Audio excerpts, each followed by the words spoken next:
Hey, everybody. Welcome to a special awards presentation for the first ever Rum and Cinema Movie Awards. You're listening to the dulcet tones of Ben, the amazing voice of Jake, and Nate. Absolutely savage. What? Nate's muted, I think, or at least I'm not hearing him. Try again. Right? Yeah, that's the savage part. That's- Is we're not even listening to Nate. You don't there it is. deserve my voice. Okay, he's here. Just checking. You never know. In between recordings, there could be a little issue. So what we did was the three of us picked movies for categories that we thought were interesting for this year. We then sent the list of nominations for the category to various movie aficionados in our circles and had them vote on our nominations. These are those results. We're going to go in an order that makes sense for the Oscars, where you go like the big ones are at the end. So we're going to start off with funniest movie. The nominees were The Naked Gun, Begonia, The Phoenician Scheme, and the Rummy goes to The Naked Gun. Funniest movie, The Naked Gun. Nice. I'm happy it won. I'm glad that it's hopefully ushering in an era of making just pure comedies again. Yeah. I think it's a genre that's been neglected quite a bit since its heyday. And I hope to see more movies of that vein come out. I agree. It's the joke a minute kind of movies that haven't been around since I feel like they peaked in like the 70s, early 80s, and then they came back a little bit with Scary Movie, and then they just way overdid it with like every single kind of spoof movie you could think of, and then we had some time off, and now we're back and ready for some more. So yeah, the spoof movies got so bad they killed the genre of comedy. Yeah, they kind of did. Oof. Well, yeah, it's different where like the original Naked Gun and this Naked Gun, it's spoofing a detective story, but it's telling jokes. Yes. Like the parody movies are just like, well, they started good. Like Scary Movie, I think was good. I have to rewatch it, but I think it was making jokes. Yeah. Like it devolved into just references. Like, look at this. It was like Scary Movie 1 is like a full movie. There's a storyline, there's B plots, it all makes sense. Yeah, and then when you get to like Scary Movie 5 and 6, it's just like Family Guy bits. Like, hey, remember this? Yeah. The Family Guy model. Mm-hmm. Not my favorite. Sometimes it works though, the right mood. Whew. Yeah. Hits. Yeah. Fun to scroll on TikTok and see random jokes, but it's not fun to sit in there and watch an hour and a half long movie. So really they were just early. You know what I mean? Right. Yeah. They've been around. It's crazy. Next up, we'll do Best Kids Movie. And the nominees are K-Pop Demon Hunters, Netflix. How to Train Your Dragons, live action. And the Rummy goes to K-Pop Demon Hunters. I haven't seen it, but I'm sure it's good. Yep. I'm sure it'll be a classic. Yeah. Yeah. Will it? Oof. The next category is movies that would become a classic. And the nominees are Weapons, Horror, One Battle After Another, Real Life Horror, and K-Pop Demon Hunters, Netflix Horror. And the Rummy goes to Weapons. I think it's easier for a great horror movie to become a classic than a good drama or a good animated movie to become a classic. So I think that's why Weapons stands out to me. And it's also like I think peak horror to me. We all had kind of different interpretations of what it means to become a classic. Mm-hmm. And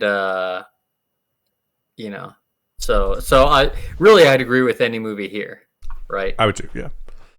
I presented these categories exactly as they were written to all the voters, so they had no context. It just said movie that would become a classic, and these three movies were listed. and then they picked whichever they wanted. Yeah, if you're thinking, classic in one way, and someone says K-pop Demon Hunters, you're going to be like, what?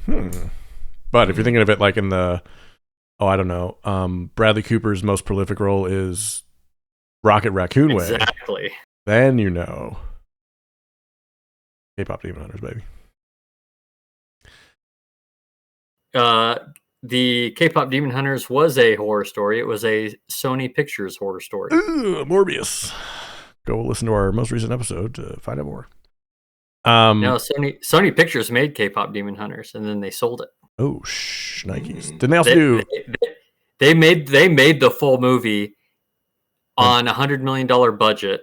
Thought they would not get their money back, and so they sold everything already made and done and all rights to Netflix for like $120 million. Holy shnikes. And Sony was pumped because they got a $20 million profit on their movie, and then Netflix probably made like $1 billion. Yeah, dude, that makes Blockbuster feel a lot better about not buying Netflix when they could have for like $1 million at one point.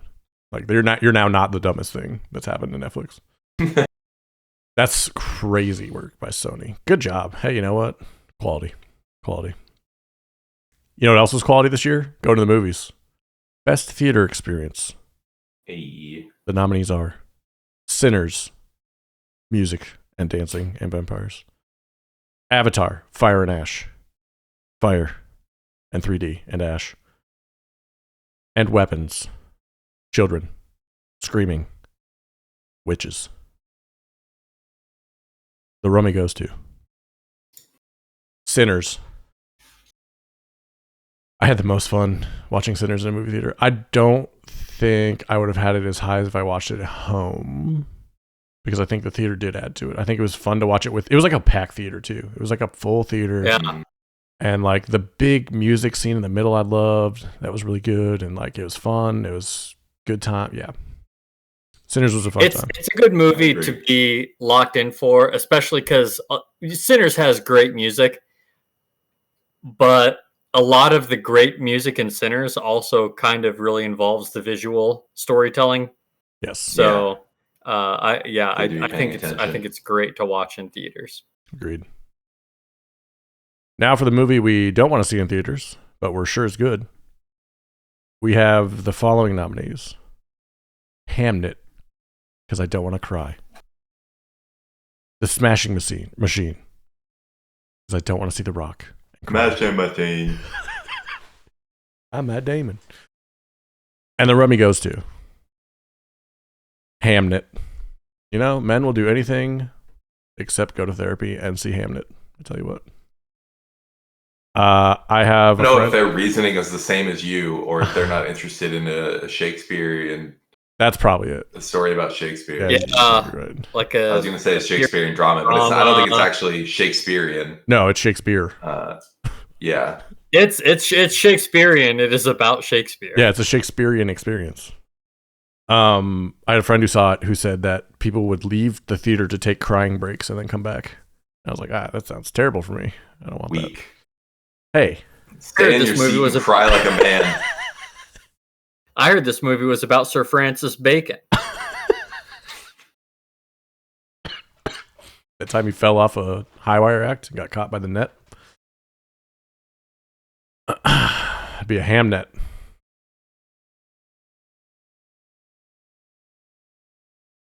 Best movie over. Impressed. Thanks.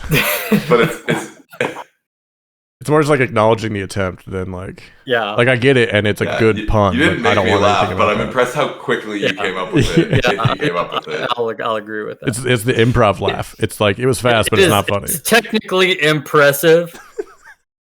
Literally, technically impressive. Yes. Yeah, it's sure. Best movie over 2.5 hours. The nominees are One Battle After Another, Frankenstein, and the Rummy goes to One Battle After Another. I think Frankenstein suffered if you didn't see it in theaters. Where I don't think One Battle After Another movie created by Netflix. I know. I don't think One Battle After Another would suffer if you saw it at home and only at home, but I think Frankenstein does. Do we think Netflix is going to start releasing more movies in theaters? I mean, obviously they're going to start releasing more. They have to if they buy Warner Brothers. Yeah. Ugh. So they're going to start doing a lot more. They don't have to. Ugh, yeah, that's true. They don't have to.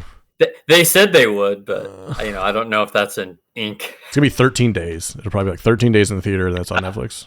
Yeah, it's gonna be like HBO back in the day, but it was like months for HBO to get one. Speaking of HBO, best movie more people should have seen. This is where you can find those movies, I'm sure, at some point. And the nominees are Hard Eyes, which is streaming somewhere. Pretty sure Netflix. Begonia, not streaming yet. And The Woman in the Yard, definitely streaming. I think Hulu, maybe HBO. I was thinking it's either it is HBO. Yeah, it's either HBO or Prime. I think yeah. Okay. And the Rummy goes to Begonia. I mean, I don't fault anybody for picking Begonia, to be honest. Yeah, Begonia was fire. Did you survey your the crowd for how many people watched how many of the movies? No, I just assumed they watched all of them because these people watch every movie I've ever talked to them about. Okay. Yeah. They're like the go to the theater every week type of people. Got it. Yeah. The Movie Pass demo. Honestly, that thing was so fire back in the day. I remember we used it all the time in college, and then it just like fell off the earth because it sucked and they lost all their money. It's alive. It's back now, but it exists in some form. It's better than it was because it came back once and it was dog shit, and then it came back again. Now it's back to being good, I think. But it also doesn't save that much money anymore. No. Right. But I mean, every place has their subscription now. So yeah, you just get a subscription at your theater at this point. You know, that's honestly the way theaters should have been doing it the whole time. Because if you get loyalty to a theater chain and you go to them every time, the movies will come. Yeah, you know. And they never made their money off the tickets, anyways. Exactly. You know, they made their money off of. They're going for $130 a year to watch 2 movies a month. If there's not restrictions, that's not bad. So 2 movies a month. So 24 movies for $50. What was it? $130. No, that's way more expensive. That's still. No, that's $10 a month. That's $5 a ticket. Yeah, I can go to $5 tickets on Tuesdays. Sure, but like that's what I do mostly. But like, there are some movies I want to see on the weekends. That's fair. That's fair. If there's not restrictions, you're not losing anything by taking a Movie Pass subscription right now for $130. Movie Passes. I think a big part of the reason why it died was for a while you had to go to the kiosk and buy your ticket and then pay for it there. And in an era where you buy your tickets online 3 days and before, pick up your seat, and it's like I don't want to wait until the day of, hope there's a good seat. I remember when we first got it. Talk to somebody. God, when we first got it, we were like sitting in the lobby of the movie theater because it had geolocation on the app because they gave you a physical debit card that would like work. And they you had to be on the app. You're like, oh, it's loaded. All right, cool, I can go. And then you went. But I also believe they restrict on the second $10 a month for unlimited dude, movies. that was so insane for us. That hit at the perfect time for us. That was awesome. I do remember on the reboot that was bad. They limited what theaters you could go to, which I think was the biggest problem. Is like that it wasn't a theater I would go to. So it was like, That's why I'm caveating. Like I will consider signing up if it's completely just watch any movie you want except like IMAX for $130 a year. Also, the new version is also credit based, so you don't get 2 movies a month. You get 12 credits a month, and most movies are 6 credits. But if you go to a big movie on a Saturday night on opening weekend, it'll be like 10 credits or something. All right, they data planned you. I might be in. Still, that's fair. I don't care. Yeah. But you know what you can get at those movies? A popcorn. This is the best popcorn movie of 2025. The nominees are The Fantastic Four: First Steps and Superman. And the Rummy goes to Superman. Never any question. Honestly. Yeah. I appreciate Nate putting Fantastic Four up there just so there's a different one, but Superman kicks so much ass. It was for Superman. Yeah. All right. You know what? I hope the next Fantastic Four is better. I do too. I want to see them again. Yeah. I just want to see a better plot. Yeah. Movie that did have a good plot. A movie that kept us guessing the whole time. The nominees were Begonia. The winner was Begonia. I mean, even after seeing Knives Out, I still agree with this. Yeah, it's at the time we were coming up with these nominees, literally none of us could come up with something that was even kind of in the same class as Begonia. Nope. This is the movie that kept you guessing the whole time. Knives Out like sniffed the fart of Begonia on whether or not you knew it was happening the whole time. But Begonia just I'm not gonna lie. I my first gut instinct for this Knives Out was correct. Was right. The person I got, but the motivation I did not. Yeah. Well, but I think my idea was cooler. There's multiple people. That's true. There were 2 people involved in the scheme. That's 3. True. Yeah, it was a pretty binary option in Begonia, and that makes it more tense, personally. I also think I picked her out, though. Like, it did make me question myself a couple times, but based on the beginning and knowing that the mom story definitely wasn't what it really was, I was like, oh yeah. Here we go. I think Begonia was so good at this. Like you said, Ben, it's a binary option. And it's what made it so good for this category was literally going back and forth. Like one scene to another, you could completely flip your idea and have great reasoning for it and sound logic throughout the whole movie. Yeah. Not so much sound logic. Biggest letdown movie. These are movies that we were excited either by the cast, the crew, the whatever, and it just didn't do it for us. The nominees were Mickey 17, Honey Don't, and Mountainhead. And the Rummy goes to Mickey 17. Yeah, Bong Joon-ho did not deliver after Parasite for me, and I was very disappointed by that. Yeah, I think these nominees were nominated for different reasons. Mickey 17, I think, is a fine movie, but had such high expectations of. Honey Don't is not as good as Mickey 17, but you go into it not expecting. Right. Bong Joon-ho got a blank check and did whatever he wanted. Yeah, exactly. Yeah. And Mountainhead was similar to Bong Joon-ho, but on a different scale. Because I haven't really seen anything else by the Succession guy, I don't think, that I know of. Whereas Bong Joon-ho can name 10 movies that are or 5 movies that are cool.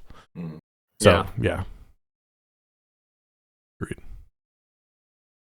Movie on the other end of the scale that outdid your expectations.